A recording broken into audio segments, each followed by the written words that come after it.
walking in yesterday to have it serviced. It's ready.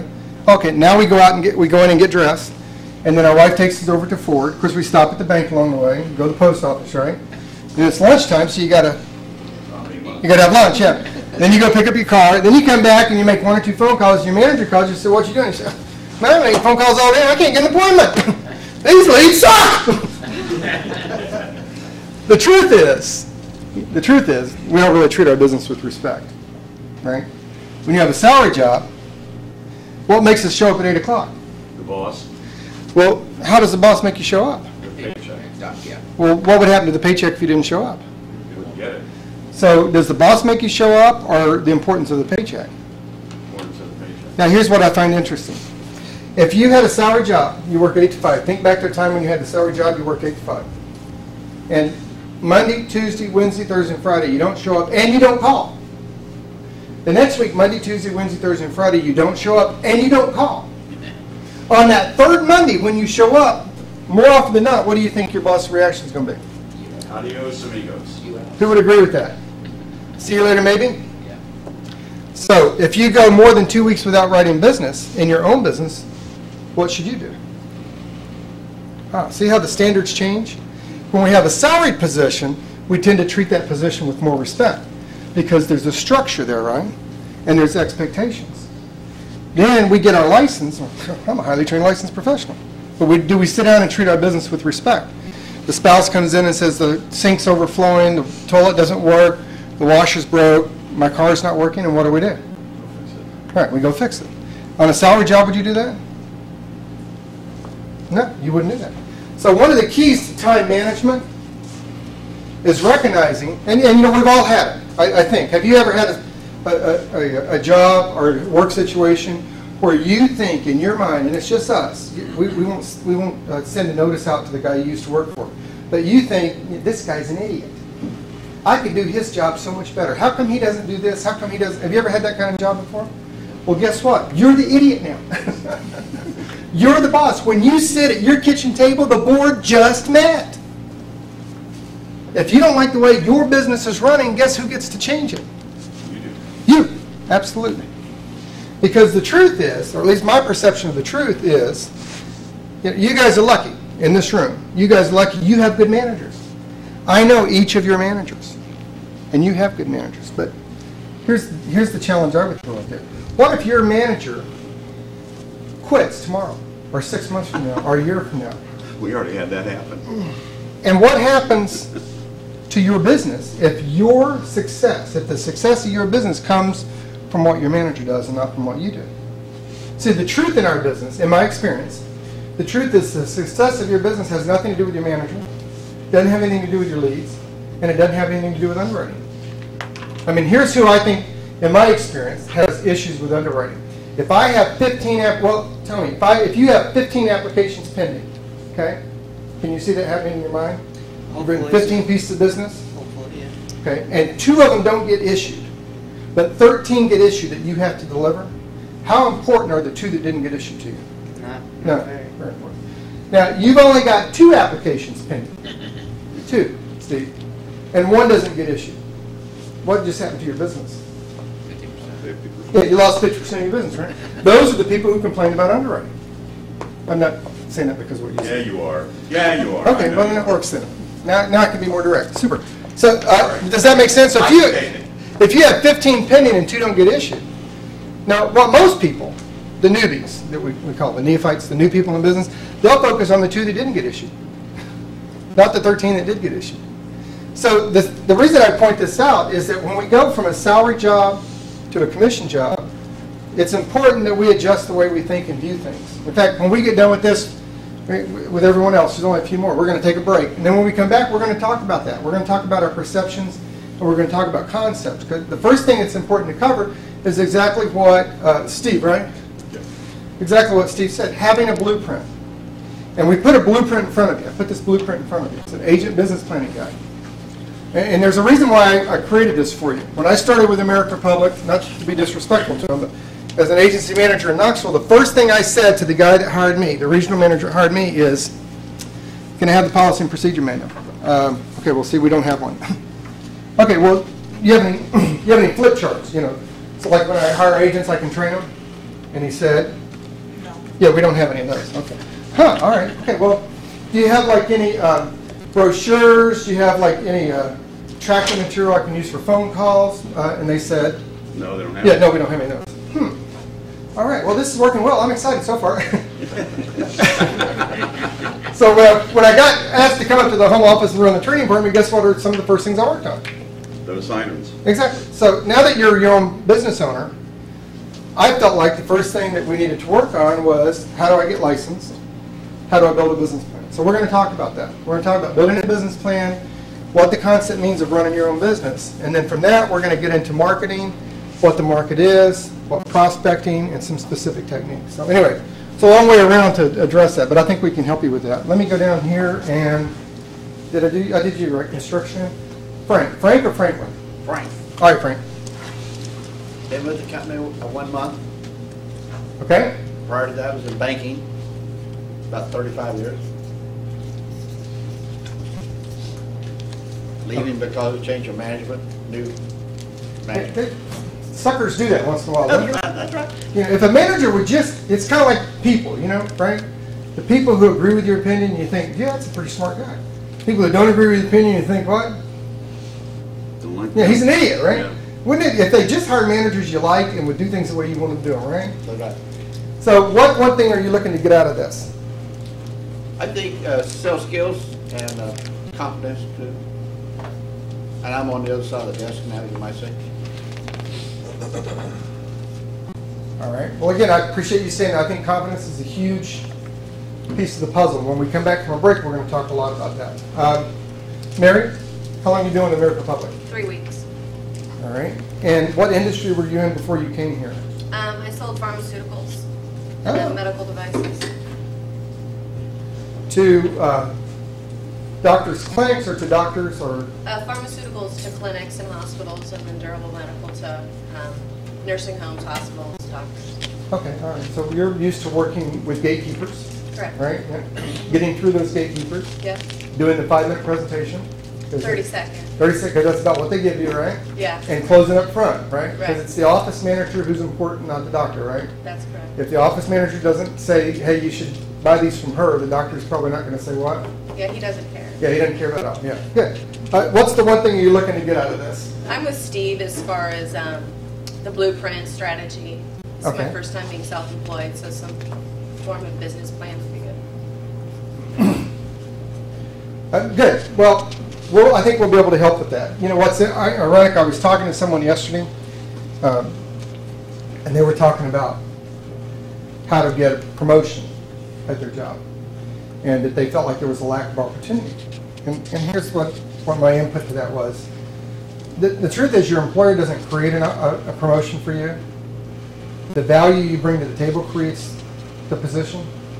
And the chances are, if you haven't trained someone to do your job, and an opening comes up that's a promotion, even if they see that you would be good at that job, they're probably not going to put you in that job because now they have to find someone to fill your spot. And that's kind of like owning our own business, is we become the chief cook and bottle washer. So again, I think the blueprint's important to make sure that we focus on the things we get paid for, and we automate or pass off as much of the things that we don't get paid for as we possibly can. And I think we can help with that. Steve, how long have you been with American Republic? Go on 2 months. Okay. I was a RV technician for the insurance world. All right. And I would like to focus on setting the appointment and referrals. Referral. Why would you want to know how to do referrals? The referrals, how can I word this? Most referrals is, most of the time, pretty much a done sale. Okay. Because when someone refers you to someone else, they're actually doing what about you? Trust. They're endorsing you, right, to someone else. So the more referrals you get, the less prospecting you actually have to do. Does that make sense? So that does make the curve a little bit easier. And I think we'll be able to address that, particularly when we talk about setting appointments. Later on today, we're going to talk about that concept because I want to understand what you mean by setting an appointment and what the goal is of setting the appointment, and then we'll talk about what actually really happens. John, right? Yeah. How long have you been with American Republic? 6 weeks. Okay. I worked in the ag business for about 30 years. Oh, the ad business? Advertising? No, agriculture. Oh, agriculture. I'm in Iowa. Look, I did. To me, this is funny, okay? But you know, you can tell already I'm kind of a weird personality. One of the first schools that I scheduled here in Des Moines, I had scheduled it with the hotel, Marriott, by the way. That build your confidence up? And about 3 days after I scheduled the rooms, I got this phone call that just cracked me up. Now, I'm from California. So, you know, you have to understand, people in California, we watch the news, and in the wintertime, we'll see that you guys have 0-degree weather, -10 wind chill, 14 inches of snow, and we're sitting back there in the wintertime in 60-degree weather thinking, what idiot would choose to live in Iowa? Okay, well, now I'm the idiot. But the hotel calls me up and says, you know, we can't do those days. Well, why not? Well, we had the pig convention. What the pig convention? I guess that's like a big thing here in Iowa, man. I mean, every hotel in town was filled up with the pig convention. So I sent this email out to all the managers and said, we're going to have to change the dates. I know I'm just an old California guy and I'm not really smart about a lot of things, but can you believe we can't get the rooms because of the pig convention? How many emails do you think I got from like Wisconsin, Illinois, Missouri, Iowa? I got emailed back from managers like, well, you're stupid, man. That's a big thing here. Never heard of it. The ag business is really funny to me. All right, anyway, that's my story. So when you said the ag business, can you help me understand what you mean? I sold feed additives to companies, Okay. the Lanalex, Cargills, all those. And what one concept, what one thing would you like to get out of here? In other words, on Friday when we leave, you can say, well, I want to kind of learn about this, and I got that. How to make it effective on cold calls. Okay. I like to sell them first time. One call close. Well, we're going to talk about that. We're going to talk about the concept of the one call close, and we're going to talk about the concept of package selling, and when the time does create itself for you to do the 2-call. But what we're really going to talk about when we talk about the close, whether it's 1 call or 2-time, what we're really going to talk about is keeping the end in mind, the goal of it. And the goal, it would be for your customer to do what? For your prospect to do what? Say yes. To buy, right? Is that what you're looking for them to do? So in order to do that, it's very important that we get what up front? What would you think we should get up front? Yes. What would you say, Mary? I'm looking for the word confirmation of some sort. A commitment, right? Commitment, yeah. A that's commitment what up front. So we're going to talk a lot about how to build that commitment up front. And the commitment is, I would akin it to the close. The commitment begins with the very first contact.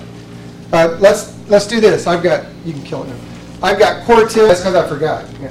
All right, I'll take blame for it. You want me to take blame for it? I'll take blame for it. All right, are you still running? Okay, we'll go ahead and I apologize. I apologize. That was Linda's fault, and I'll correct that. Hey, Callie, pass that off, sir. Okay, Fred, could you, how long have you been with American Republic? 1 month. 1 month, all right. And what industry were you in before this? Right before this. Okay, don't get picky. Now, you're really going to be a problem, aren't Well, you? I started out selling candy with Lifesavers Incorporated, and then I moved into the packaging industry with Packaging Corporation of America. And then I sold clothes for 25 years. I was with Levi Strauss & Company. I sold to the department stores Oh, okay. for 20 years. So you used to selling within a process, the store buyer and that whole process? Yeah, the buyer, the merchandise manager, the general merchandise manager, the president. Okay. And then I was a broker for Morgan Stanley Dean Witter for 3 years. Is that right? Yep. Okay, cool. And then we did the mortgage sales, and then now we're And here doing you are. insurance. We'll We've figure been this doing animal for a out, few years. huh? Please? You're going to figure this animal out, huh? We're going to tackle it and kill it. What's the one thing you'd like to get out of this? Money. Give you? My reward. I get mean when you mess with my green, right? All right. Okay, so Money, huh? for you, that's good. For me, I smell failure. Because on Friday, I want to be able to go back and say, did we help you with this? So if I say, what am I going to be able to say I helped you with? Really, what I want to do is perfect the prospecting, getting in front of the people, because I've got a 100% close ratio so far. I mean, I haven't seen that many people, but I just want to get in front of more people. That's the secret right there. Prospecting, referrals, walk and talk, whatever it is. Yeah, it's kind of a weird, again, it's a weird animal. If you don't have someone to present your product to, then you're Out of business. unemployed, right? Now, Now, the good news about our business is on Monday morning at 8 o'clock, each and every one of you in this room have one thing in common with the top 10 producers that we have. You know what that is? We're all starting out. Yeah, you're also blank.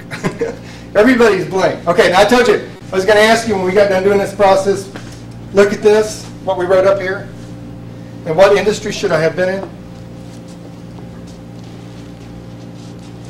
A doctor? All right. Wouldn't that be great at writing prescriptions? Can you read this? So I've been really good at writing prescriptions. Now, if it didn't involve blood or sick people, because I can't really stand sick people, I've been a very successful doctor just writing prescriptions. All right, let's take 10 minutes. So we'll come back at about 2 minutes after 9. Is that fair?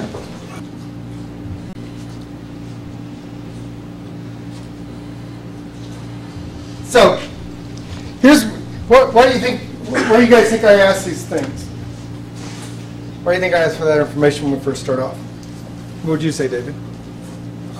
Just general knowledge of each other participants. Okay, Gail. Everybody needs something different, Okay. but we all need all of it.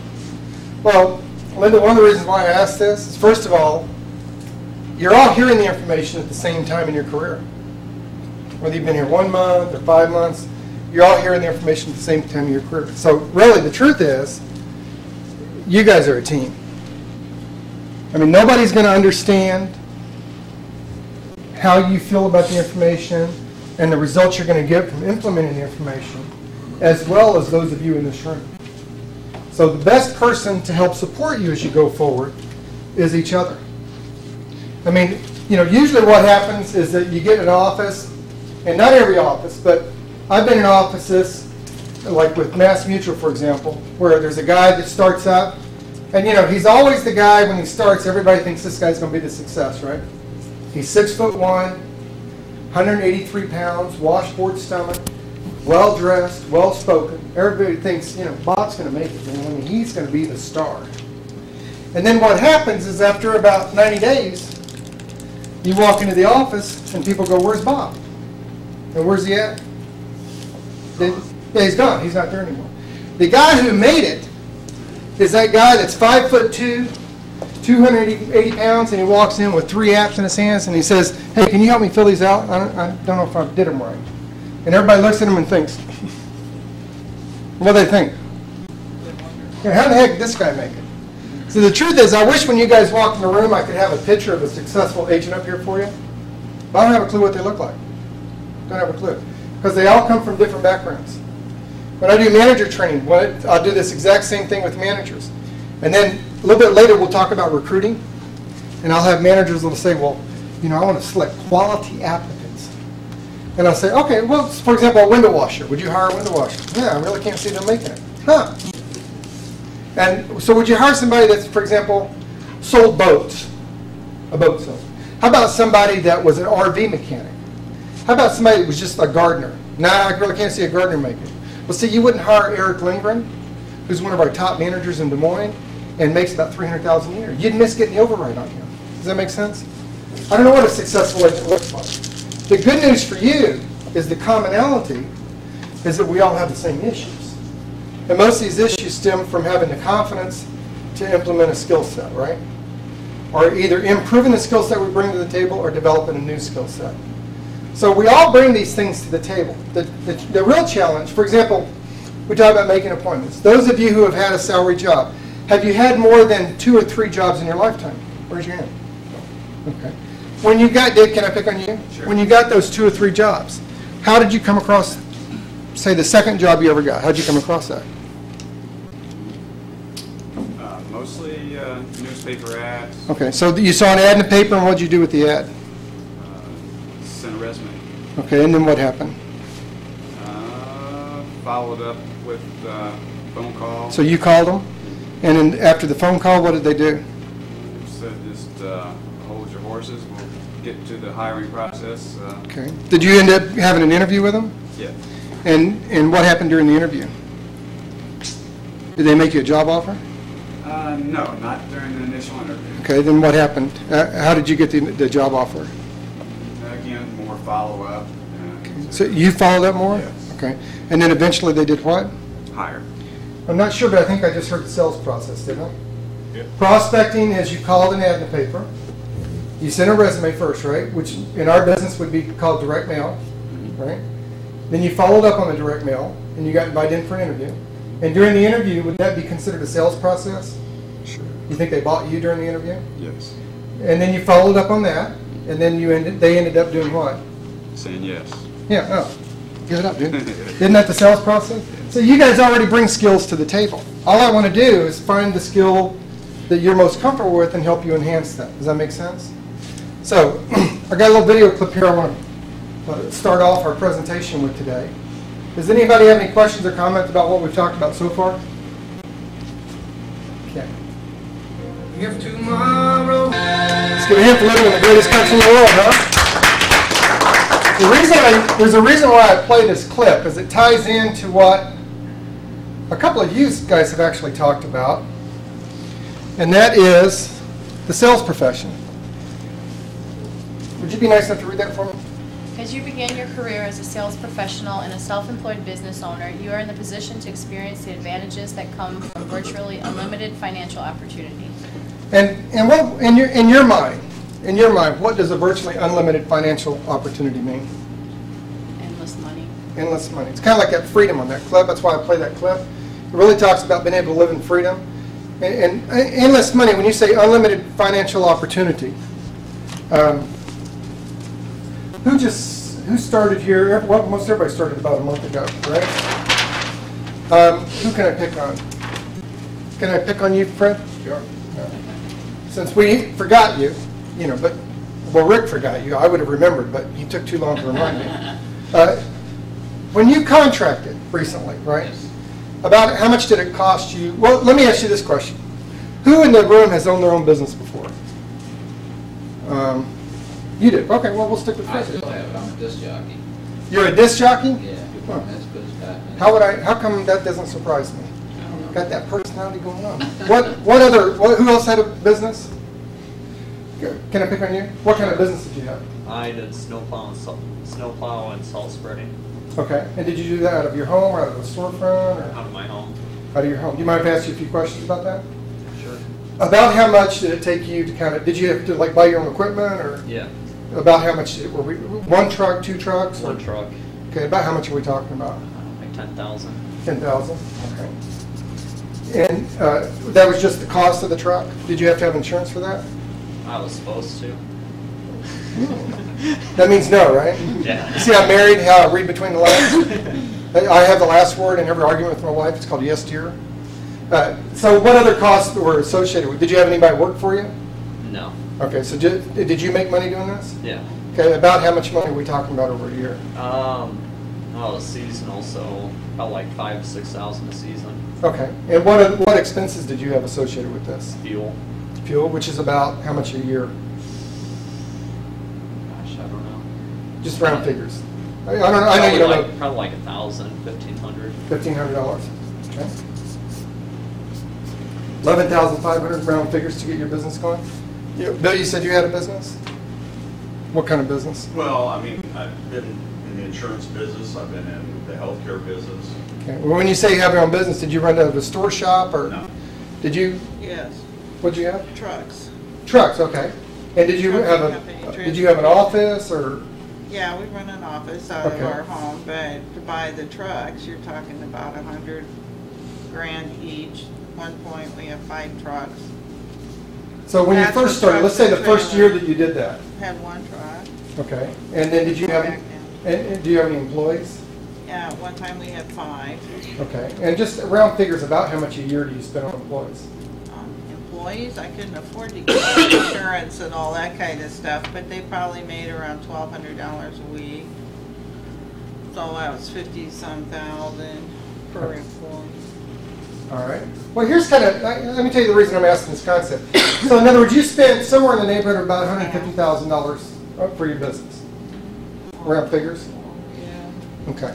If you had, just in your guys' mind, I know you probably don't know exactly, but just estimate in your mind, if you had $150,000 in cash and you put it out in the marketplace, stocks, bonds, mutual fund, whatever, you put it out in the marketplace, what would you consider in your mind to be a reasonable rate of return? In other words, tomorrow you take $150,000 in cash that you have, you go put it with Morgan Stanley, and a year from now, what rate of return would your money have earned that you feel like would be a fair rate of return?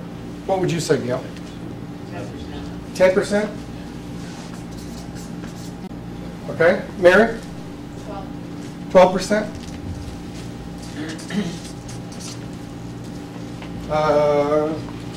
Taking a little bit to learn. Frank, what would you say? 8%. 8%. Well, I want to use one figure. So what can I use? 8, 10, 12. What figure could I use to do an illustration for you? I'd use 10 because it's easier. Okay. Wait a minute. I like easy numbers. Yes. All right. So 10% of $150,000 would be how much?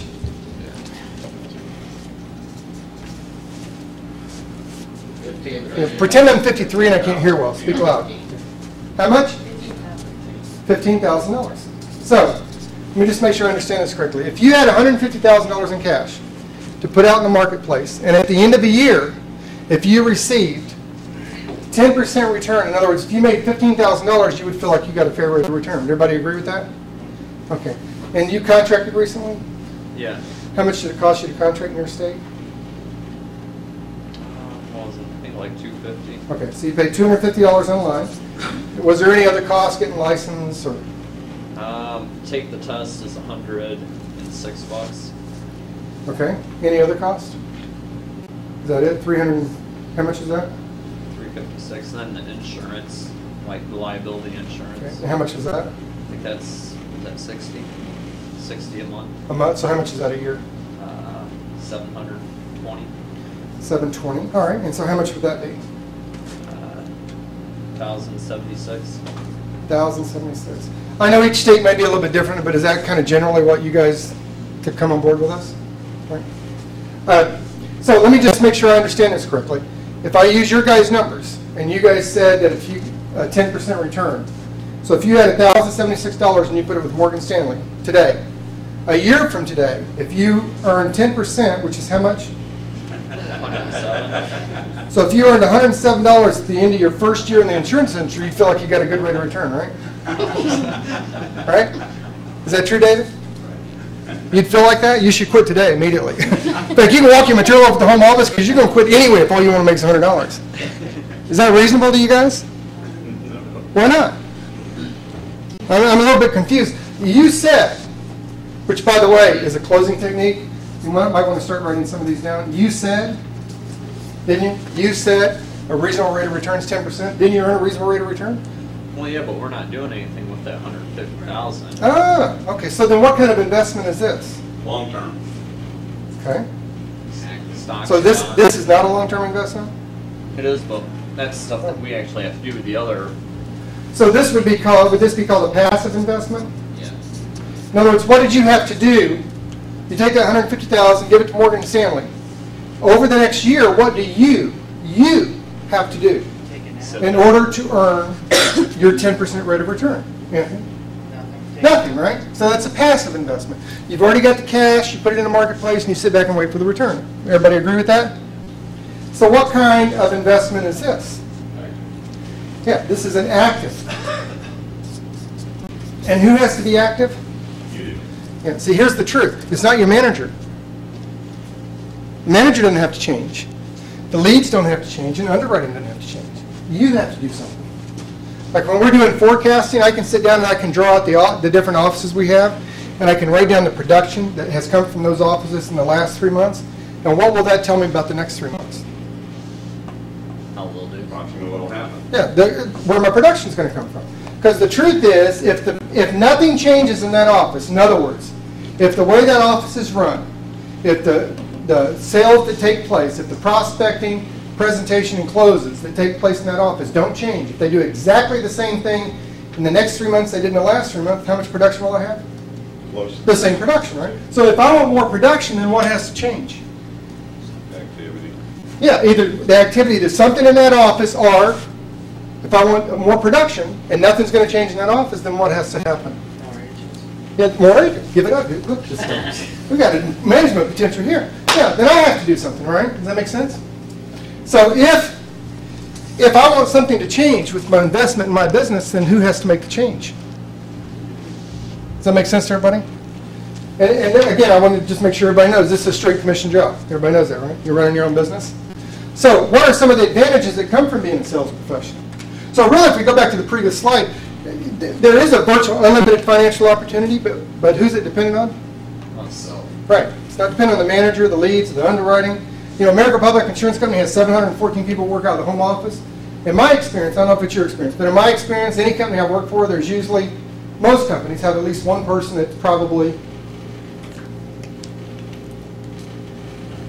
an idiot, yeah. Rude, doesn't do the right thing. Do you think that happens out in the field? Oh, yeah. Sometimes we get, you know, here's what I like about the insurance business, or sales period. It has a lot of integrity. What's the integrity in their sales business? Well, I say this quietly. So your managers get a little bit override over what you do. Isn't that something? They get a little bit override over what you do. Now, that's the integrity of the business. Why does that build integrity? Why do you think it builds integrity? Keeps us honest. Keeps you honest, or your manager? If I'm going to make money, well, let's ask this question. You pay $250 online, right? Everybody did? How much of that $250 did your manager get? None. Okay, yeah. Who else would say? How much you think you got? How much? 100? Bucks. Okay. Huh? No, 100. I'm sorry? 100. 100. Anything else? We got none and 100. Yeah, he didn't make a dime. Yeah, all that goes to pay for your pre-licensing. It goes to pay for your product training, your product kits, your initial leads, this training. He didn't make a dime. Well, when does he make money off you then? When you sell. When you what? When you produce. Or When you sell something, right? See, there's the integrity in the business. So if I only make money when you sold something, what advantage would there be in me giving you bad information about, for example, making appointments on the phone? Would there be an advantage to me in doing that? What advantage would there be in me giving you bad information about how to make a presentation? There would be none. Huh. And what advantage would there be in me teaching you the wrong way to close? None. Okay, so when would I make money off you? When I produce. When you produce. So what do I want you to do? The minute you contract, what do I want you to learn how to do right away? Produce. Right. Now, what's the disadvantage as a manager? What's the disadvantage for me? What's my income dependent upon? Producing. Huh? Your income depends on that person producing. Well, while that sounds true on the surface, philosophically, as a manager, my income really comes from the next choice I make. Because here's what I tell the managers. And I told you I tell you the truth, right? Good or bad? Here's what I tell the managers. Listen to everything your agents say, but only believe what they do. Does that make sense? Because as a manager, I know that I only make money when you do what? Produce. When you produce. So if you give me good lip service, but there's no results, if I sit back and wait on you to get results, to pay my bills and grow my business, then who has control over my business? The manager. Well, if I have to depend on you to write business in order for my business to grow, how do I have control over my business if you don't write business? No, you don't. Yeah, if I'm sitting back waiting on the agents to write business so I can make money, aren't I giving control of my business over to the agents? Aren't I? So if that philosophy makes sense from a management level, would it be any different as an agent in writing business? If your income depends on what the prospect does, then who has control over your business? Well, if the prospect doesn't buy from you, how are you having control over your business? Not saying enough prospect. So you need to get a prospect that does what? Says yes. So if all you do is sit back and wait for the prospect to say yes and you don't become active, then are you giving control of your business over to your prospects? So your business really depends on what? Being active. It depends on the next thing you do. Does that make sense? Make sense for everybody? So while you do have an advantage of a virtually unlimited financial opportunity, it's predicated on the fact that you have to do something. Are we on board with that? So what are the advantages that come from it? Well, we want you to demonstrate the values of a highly trained licensed professional. You carry a lot of responsibility out in the field for your customers and for the company.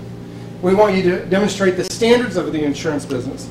And in my experience, if I have to explain the standards to you, you probably don't have them. I mean, the truth is, more often than not, when you go out and meet with prospects, do you want them to end up being in a better position than they were before you got there? Absolutely. So the most important thing is you want to do the right thing because what? Honesty. Because it's the right thing to do, right? Yeah. Not because you should, not because there's compliance or there's a law. You do the right thing because it's the right thing to do, right? And the last one is you want to serve the best interests of your clients. This was a survey that was done, I don't know, a few years ago, 2000, 2001 or something like that. Money Magazine, they did a survey. They went to, I think, about 2,500 Americans, and they said, if you could list the things that you would need to have in order to be living the American dream, whatever the American dream is to you, what would they be? And these were the things that people listed. This is the importance these things were to people. Somebody read number 3 for me, if you would. Having Out loud. competent, affordable health care. Having competent, affordable health care. So the third thing on the list that people feel like they need to have to be living the American dream, do we have a product that would help people have that? What's the product, Steve? Steve S. Mr. Shoemaker, how's that? HSAs, UCMEs, Okay. critical care. Okay. So all of our health products, is that what you're saying? Okay. Somebody read number 5 for me, if you would. Having enough savings, All right. What product do we have that would help people have enough savings? HSA. Okay. Do we have any other products? Annuities. Annuity. How would an annuity help someone have enough savings? That would help say. How would an annuity help someone, what was it, have enough savings? It's tax deferred. So the interest that their principal earns is not being taxed, is that true? Right. And the money they would have paid in tax also earns Interest. interest. Okay. Do we have any other products that would help people have enough savings? Life will retirement. Life insurance. How would life insurance help someone have enough savings? Well, but it'll depend on life insurance, builds cash value. Okay, good. And if you have life insurance and your spouse dies, what would happen? What would be the benefit of the plan? You get cash. Oh, so you wouldn't have to go take money out of savings to help pay expenses? So would life insurance help people have savings? Okay, what's number 8? Somebody read number 8 for me. Living well in retirement. Living well in retirement. What product do we have that would help people live well in retirement? Again, the annuities. Annuities, okay. Supplements. Supplement. How would a supplement help someone live well in Well, retirement? it pays the 20% that Medicare is not going to pay. And how would that help me live well in retirement? It would prevent you from taking money out of your savings or whatever else to sustain yourself. So it could help protect my savings because I wouldn't have to access them to pay for unexpected expenses. Okay. Do we have any other products that would help people live well in retirement?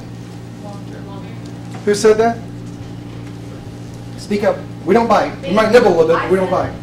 All right. Long-term care. How would long-term care help someone live well in retirement? Avoids them having to deplete their assets, their savings if they have it for a long time.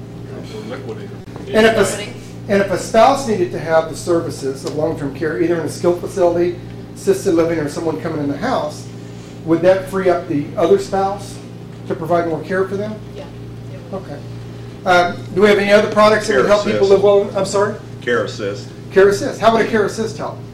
Well, it helps cover that gap in the between time of hospitalization and long-term care. Okay. So if I was in the retirement years, which my wife and kids say I'm close to, if I was in the retirement years and I needed some kind of care and the doctor sent me away, for example, for some tests, the medical insurance, MedSup, would pay for it, Medicare would pay for it, everybody agree with that? If I had to go somewhere for those tests, do you think there's a chance my wife would want to go with me?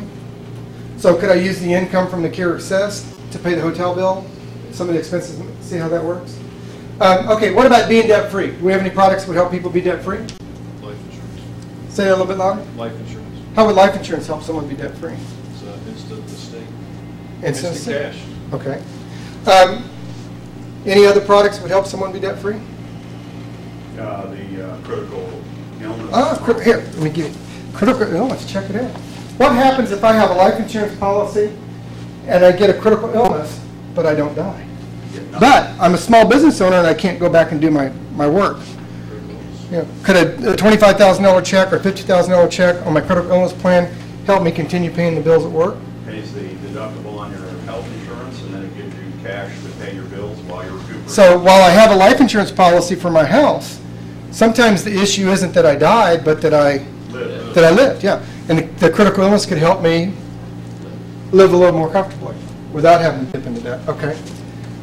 So let's look at number 20, being able to leave an inheritance. Do we have any products that would help with that?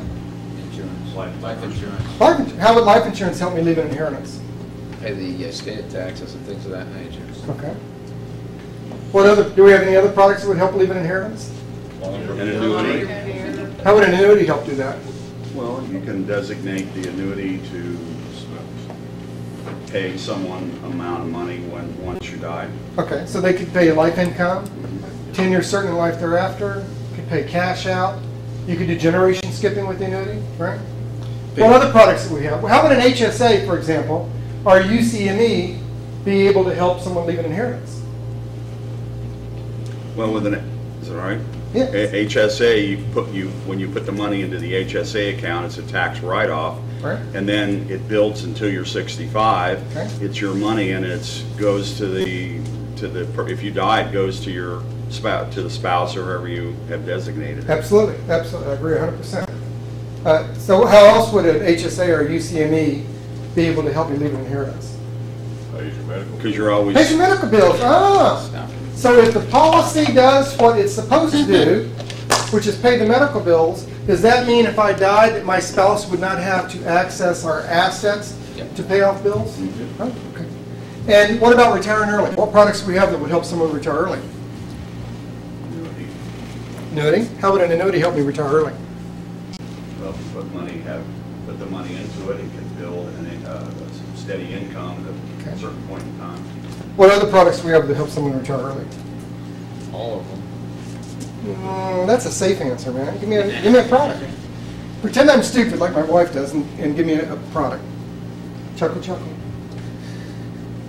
Universal life. UL. How would a UL help me retire early? So you can pull your money out of a universal life without canceling the policy. You can take life insurance too. You get loans you can for life insurance. So if I took a UL out in my early 30s, put the money into it, what happens from 30 to 50? What are most people doing? Spending money. Earning. Are they building their career, growing their assets? And then 15, 20 years later, if I wanted to pay my mortgage off early, what would I be able to do? Loans, cash with. I could take that out and pay the house out. Would I still be able to have insurance? Based on certain parameters, you could still have that, right? So would that help me retire early? Yes, sir. Okay. So what are we really talking about? What's the concept we're talking about? You notice how, as we go through this, Protect your assets. you notice how as we go through this, the question was, what things do you need to have in order to live the American dream? And what kind of things did people talk about? Did they name products? No. Was their answer, I need to have a UCME, I need to have an HSA, I need annuity, I need long-term care? What kind of things did they talk about? Insurance. Did they talk about insurance? I don't see the word insurance up there anyway. No. Health, But financial security. that's what it means. So are these their dominant buying motives? See, here's the problem. Here's the challenge. When we hire people, we hire them when we talk about two things that, in my opinion, give the wrong perception. And that is the product and the sale.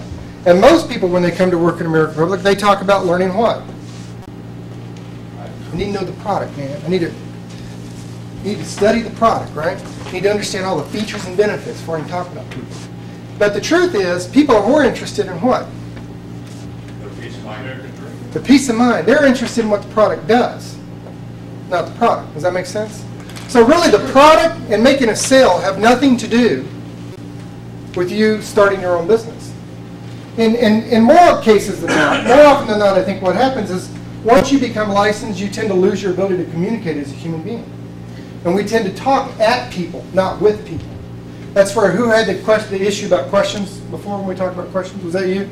Yeah. The real issue is we start talking product to people.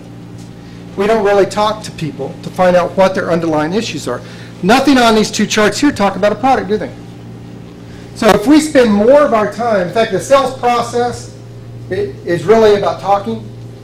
And usually the person who talks the most is who? The agent. It's usually the agent, but should be the customer. Should be the customer, right. Well, it's the buyer. The person who talks the most is the buyer. Did you know in every presentation you make, every presentation, a sale is always made? Either the customer buys your emotion and logic for the solution, which is the what? What's the solution? A yes. What's the solution? Answer to the problem. The product. Isn't that funny? It's hard to, isn't it interesting that we found it hard to associate the product as a solution? Does the customer see you selling a product, or do they buy a solution? In fact, I would submit to you that those who sell a product will become a 90-day wonder, and those who help people buy will create a successful business. Because in every presentation, the sale is made. Either you help the customer purchase the solution, which is your what? Product. Your product. There, you get it. Or you walk out buying their reason not to write you a check. But a sale is always made. Every time. The truth is, what people buy is the solution. And unfortunately, we tend to make the mistake of thinking that they buy a product.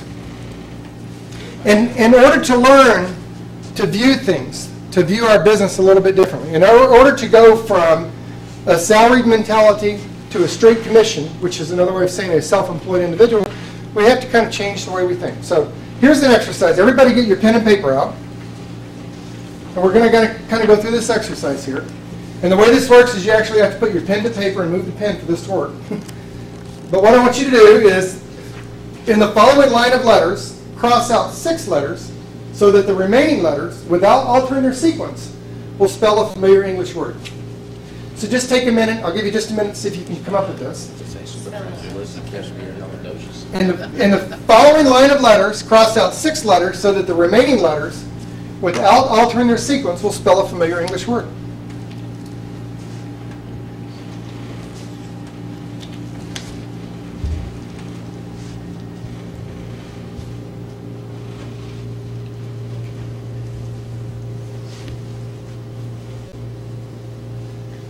I'll give you just another second to see if you can come up with one. In the following line of letters, cross out 6 letters without cross out 6 letters so that the remaining letters, without altering their sequence, will spell a familiar English word.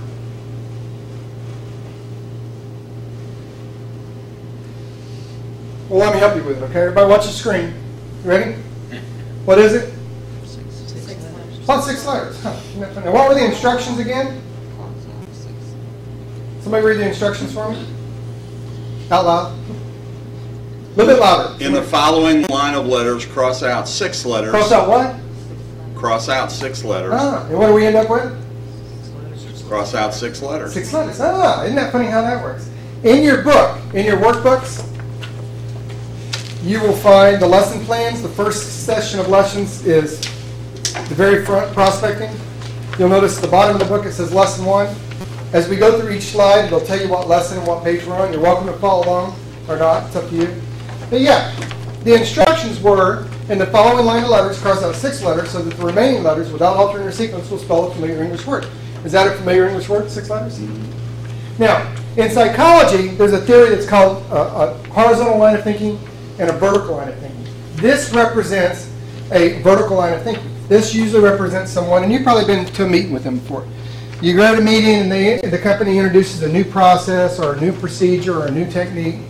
And usually there's one person in the meeting that kind of keeps asking questions. I mean, you can kind of tell that they just can't adjust to it or they're not comfortable to it. And they have to keep asking questions because it has to make sense to them. Have you ever been to a meeting with somebody like that? It's kind of, if it doesn't make sense to them, they can't move on. Maybe you're feeling like, why don't you just shut up and get it later? Let's just move on with it. This kind of represents that kind of person. Now, that doesn't make it good or bad. But the other type of thinking would be,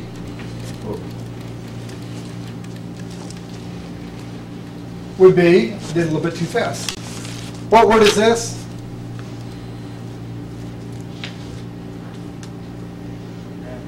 Huh? Sell out. Banana. Banana. Ah, everybody see that? So if we go back again, see the letters? Can you see banana now? Does everybody see banana now? So what two words do you see in those letters put together?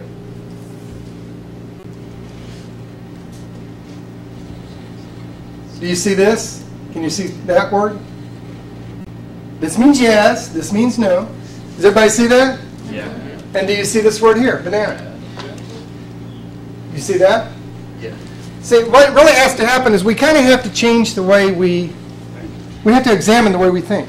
Because every one of you walked in this room with your perception of how the world worked, what worked for you, what would be success for your business, what being in business means. And that's what I want to do. I'm not saying that any way of thinking is right or wrong, but I want to challenge the way you view things. I want you to challenge the way you perceive your business, so that when you walk out of here, you have a business plan. You have a plan of action. I think someone called it a blueprint for success. Because the truth is, when you go back to your business, if you make the same choices in the next year that you made in the last year, in a year from now, where are you going to wake up? Same place. Exact same place. So we have to do something different. And what that means is, for some of us, we have to get rid of the excuses. Somebody read the slide for me, would you please? Out loud. When the Spanish explorer Cortez landed at Veracruz, the first thing he did was burn his ships. Then he told his men, you can either fight or die. Burning his ships removed the third alternative, giving up and returning to Spain. Sometimes it takes more creativity to get rid of the excuses we put in the way than it does just to succeed. To just succeed. You know, my experience is, and I think, and this may not be true for everyone, but in building our business, the first thing we have to do is sell ourselves. We have to sell ourselves on the fact that we actually deserve to succeed. It's okay to succeed. And here's what I think is interesting about the sales business. I've always found this to be a little bit fascinating. How many of you knew your manager for a long time before you contracted? How many of you only knew him for a few hours when you contracted? Now, what I think is interesting, a lot of times people sign up in this business and they go home and they tell their family, friends, or relatives, hey, I'm going to sell insurance. And what's the family, friends, and relatives' reactions usually? Are you nuts? Yeah, what? You're what? You're nuts. Now, here's what's funny about that. The reason we don't always feel like we get the support that we feel like we should have from our family is they already know what. They already know what a loser we are. I mean, they already know all the, God love them, they already know all the mistakes we made, right? We told our spouse the last time we got a job, hey, this one's going to work out.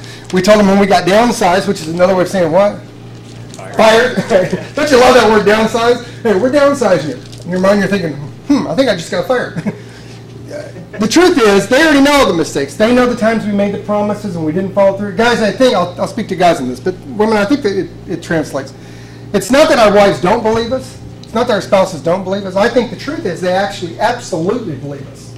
They believe everything we've done up to this point. And the problem is we haven't always followed through with what we said we would do. So now we walk in, and here's the interesting thing about it. You saw the ad in the paper, someone called you on the resume, right? And they invited you in to do what?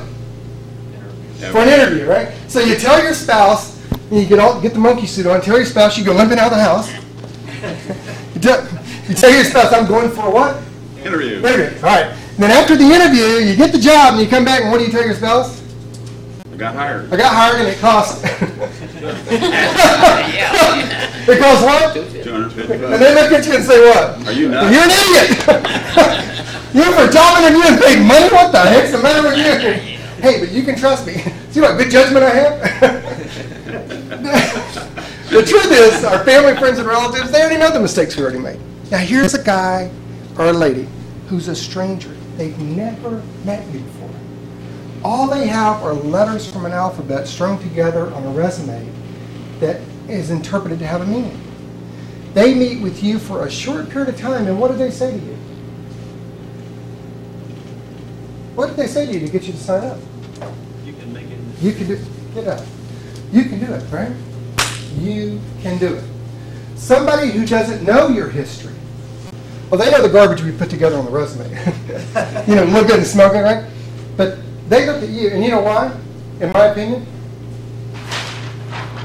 because somebody said it to them. We all have a common background, and that background is we want success. So a stranger says, you can do this. Guys, I don't think it's that our spouse doesn't believe us. I think they absolutely believe everything we've done up to this point. The real truth is, we now have to give them a reason to believe. It's not that they don't believe us. We now have to give them a reason to believe something different. Does that make sense? And the truth is, how come someone's in our business 6 months, a year, and they still have the real estate license? It was something to fall back on. In case it doesn't work, give it up. Yeah. That's the truth. Here's what I've learned. I've seen this happen with a lot of agents. Maybe you'll be an anomaly and it won't be you. I'm going to give you 2 scenarios. There's no right or wrong answer, but I'm going to give you 2 scenarios, and you tell me which way you think is more common for a new salesperson, regardless of the industry, but we'll say our industry, for a new salesperson to think. Dave, you ready? And this is for everybody, but you go out and you make a presentation.